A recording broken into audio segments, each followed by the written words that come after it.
नमस्कार, ये आकाशवाणी पटना है। अब आप अंशु अवस्थी से प्रादेशिक समाचार सुनिए। पहले मुख्य समाचार। केंद्र सरकार और किसानों के बीच 5वें दौर की वार्ता समाप्त, अगली बैठक 9 दिसंबर को होगी। केंद्रीय कृषि मंत्री नरेंद्र सिंह तोमर ने दोहराया, एमएसपी जारी है और जारी रहेगा। डिब्रूगढ़ से दिल्ली जा रही स्पेशल ट्रेन से पटना जंक्शन पर 2.25 करोड़ का सोना जब्त। और पूरा प्रदेश घने कोहरे की चपेट में, पटना, दरभंगा और गया एयरपोर्ट पर विमानों का परिचालन हुआ बाधित। बुलेटिन की शुरूआत इस संकल्प के साथ। कोविड-19 महामारी के खिलाफ देश एकजुट होकर लड़ रहा है। आप भी हमारे साथ सुरक्षा और बचाव के 3 आसान एहतियाती उपायों का संकल्प लें। कोविड-19 से बचाव और सुरक्षित रहने के 3 उपाय। मास्क लगाएं, 2 गज दूरी है जरूरी, सुरक्षित दूरी रखें, हाथ और मुंह साफ रखें। अब समाचार विस्तार से। केंद्र सरकार और किसान संगठनों के प्रतिनिधियों के बीच अगले दौर की बातचीत 9 दिसंबर को होगी। केंद्रीय कृषि मंत्री नरेंद्र सिंह तोमर ने बातचीत के बाद ये बात कही। हम लोग चाहते थे कि कुछ विषयों पर स्पष्टता से कुछ सुझाव हमें मिल जाएं, लेकिन बातचीत के दौर में ये संभव नहीं हो सका। अब 9 तारीख को पुनः ये बैठक होगी और हमने किसानों को कहा है कि सरकार आपके सभी पहलुओं पर विचार करेगी और हमारी कोशिश होगी कि समाधान का रास्ता हम खोजें। लेकिन समाधान का रास्ता खोजने में यह उपयुक्त होता कि किसान नेताओं के भी कुछ सुझाव मिल जाते तो हमको रास्ता निकालना थोड़ा आसान होता। केंद्रीय कृषि मंत्री नरेंद्र सिंह तोमर ने कहा कि किसान संगठनों को न्यूनतम समर्थन मूल्य एमएसपी प्रणाली जारी रखने का आश्वासन दिया गया है। चर्चा बहुत अच्छे माहौल में हुई। हमने कहा है कि एमएसपी जारी रहेगी। एमएसपी पर किसी भी प्रकार का खतरा और इस पर शंका करना बेबुनियाद है, लेकिन फिर भी किसी के मन में कोई शंका है तो सरकार उसका समाधान करने के लिए पूरी तरह तैयार है। श्री तोमर ने विरोध कर रहे किसानों से अपना विरोध प्रदर्शन वापस लेने की अपील की है। उन्होंने कहा कि छठे दौर की बातचीत में किसानों की समस्या हल होने की संभावना बनी हुई है। प्रदेश में कोविड संक्रमण से स्वस्थ होने की दर में सुधार हुआ है और ये 97.2% हो गई है। ये राष्ट्रीय औसत से 2.92% अधिक है। राज्य के स्वास्थ्य मंत्री मंगल पांडेय ने बताया कि राज्य में उपचाराधीन रोगियों की संख्या लगातार कम हो रही है। श्री पांडेय ने कहा कि फिलहाल 5,382 रोगियों का विभिन्न अस्पतालों में इलाज चल रहा है, जिनमें से पटना में सर्वाधिक 1,911 रोगी हैं। पिछले 24 घंटे में 728 रोगी उपचार के बाद स्वस्थ हुए हैं, जबकि 573 लोगों में कोरोना संक्रमण की पुष्टि हुई है। राज्य में 2,31,866 रोगी संक्रमण मुक्त हो चुके हैं। कल 1,28,000 से अधिक नमूनों की जांच की गई। राज्य में अब तक 1,53,00,000 से अधिक नमूनों की कोविड जांच की जा चुकी है। वहीं स्वास्थ्य विभाग के सचिव लोकेश कुमार सिंह ने बताया कि विभाग प्रतिदिन 20,000 से अधिक आरटीपीसीआर जांच कर रहा है, जिसमें आगे और भी वृद्धि की जाएगी। अखिल भारतीय आयुर्विज्ञान संस्थान नई दिल्ली के आंख, नाक, गला रोग के विभागाध्यक्ष डॉक्टर आलोक ठक्कर ने आकाशवाणी से विशेष बातचीत में कहा कि सही ढंग से मास्क पहनने, 2 गज की दूरी बनाए रखने और निरंतर हाथ धोने से व्यक्ति खुद सुरक्षित रहेगा और दूसरों को भी सुरक्षित रखेगा। कोरोना के साथ 6-8 महीने निकल चुके हैं। अब ये तो बात हम सबको समझ आ गई कि हमेशा ये बहुत खतरनाक बीमारी नहीं होती। कई बार तो ज्यादा लक्षण होते ही नहीं, फिर भी बीमारी जो है होके निकल भी जाती है। पर ये लापरवाही की बात नहीं है। 4 से 6 जरूर होते हैं 100 में से, जिनमें की बहुत सीवियर बीमारी हो जाती है।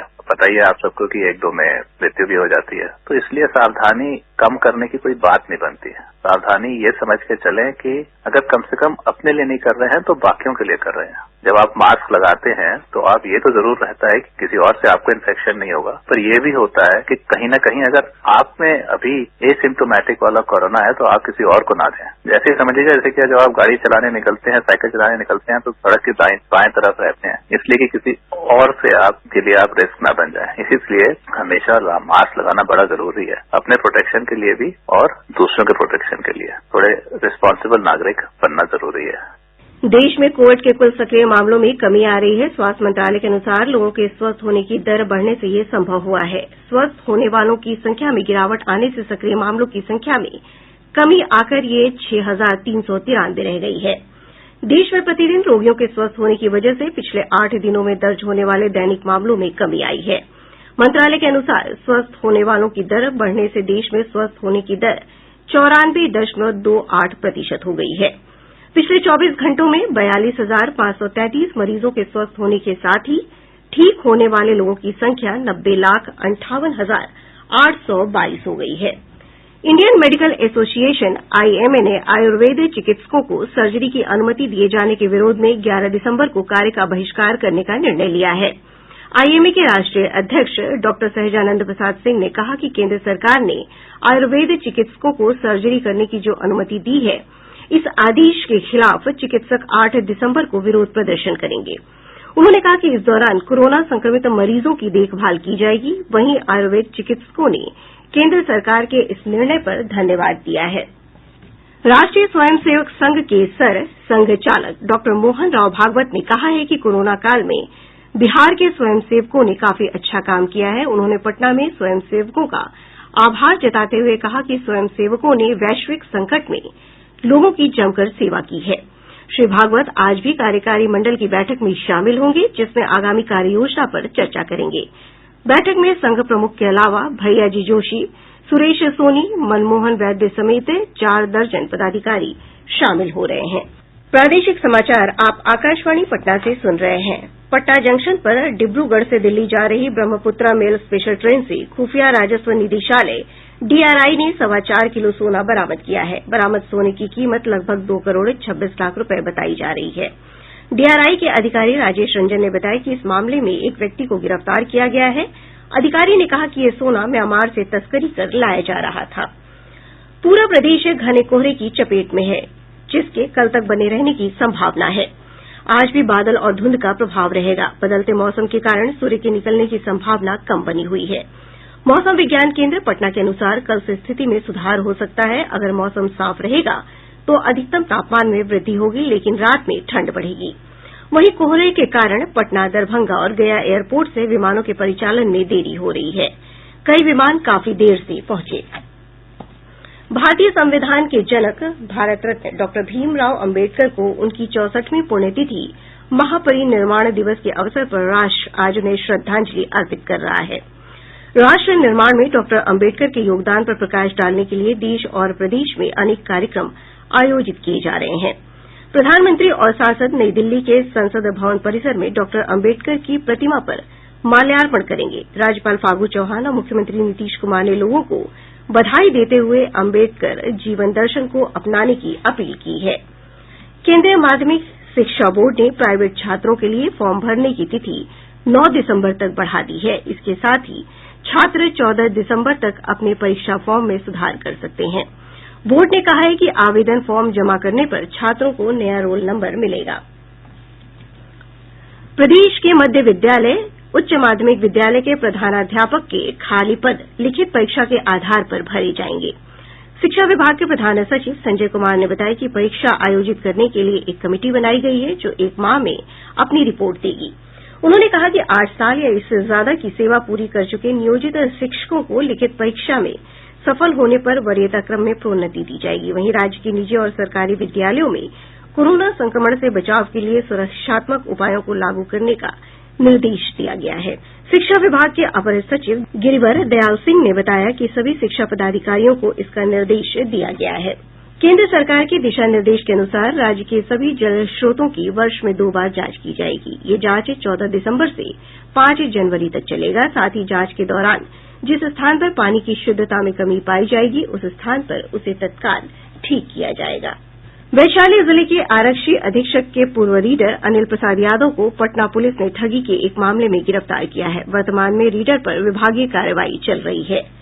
बेगूसराय जिले के मंझौल ओपी अध्यक्ष सुबोध कुमार और सहायक निरीक्षक सुरेश कुमार को आरक्षी अधीक्षक अवकाश कुमार ने निलंबित कर दिया है। निलंबित अधिकारियों पर कर्तव्य में लापरवाही का आरोप है। पटना जिले के दीदारगंज थाना क्षेत्र से पुलिस ने एक मिनी गन फैक्ट्री का खुलासा करते हुए 10 देसी निर्मित और 14 अर्धनिर्मित पिस्टल के साथ 20 मैगजीन बरामद किया है। रोहतास जिले के नौहट्टा थाना क्षेत्र के चपरी गांव में दूषित पानी पीने से 3 बच्चों की मौत हो गई, जबकि 60 लोग बीमार हो गए। स्वास्थ्य विभाग के अपर सचिव सह राज्य स्वास्थ्य समिति के कार्यपालक निदेशक मनोज कुमार ने बताया कि जिला मुख्यालय से आईडीएसपी की एक टीम जांच के लिए भेजी जा रही है। उन्होंने कहा कि जांच के बाद कार्रवाई की जाएगी। पूर्वी चंपारण जिले में पुलिस ने एक पूर्व पैक्स अध्यक्ष और 2 लोगों को लगभग 8 लाख रुपए के साथ गिरफ्तार किया है। पुलिस ने गिरफ्तार लोगों के पास से एक पिस्टल और 2 कारतूस भी बरामद किया है। वहीं इसी जिले में निगरानी की टीम ने परिवहन कार्यालय से 2 कर्मचारियों को घूस लेते गिरफ्तार कर लिया है। भागलपुर जिले में 11 दिसंबर से 3 दिवसीय पक्षी उत्सव मनाया जाएगा। राज्य में पहली बार आयोजित हो रहे इस कार्यक्रम में लोग पक्षियों को पहचानने के तरीके से लेकर उनके व्यवहार की समझ विकसित करने की जानकारी लेंगे। और अब पटना से प्रकाशित प्रमुख समाचार पत्रों की सुर्खियां। किसान कानून को रद्द करने की मांग को लेकर आंदोलन कर रहे किसानों से जुड़ी खबरें आज के सभी समाचार पत्रों की प्रमुख सुर्खी है। हिन्दुस्तान ने लिखा है किसान कानून रद्द करने पर अडिग। दैनिक भास्कर ने कोरोना वैक्सीन के मामले में वायुसेना की तैयारी पर लिखा है देश में वैक्सीन बांटने के लिए रोडमैप तैयार, एयरफोर्स के 100 विमान हेलीकॉप्टर रिजर्व। दैनिक जागरण ने नेता प्रतिपक्ष तेजस्वी यादव पर दर्ज प्राथमिकी पर शीर्षक दिया है तेजस्वी समेत 18 नामजद, 500 अज्ञात पर प्राथमिकी। प्रभात खबर ने नए संसद भवन की आधारशिला रखे जाने पर लिखा है नए संसद भवन की 10 को आधारशिला रखेंगे प्रधानमंत्री।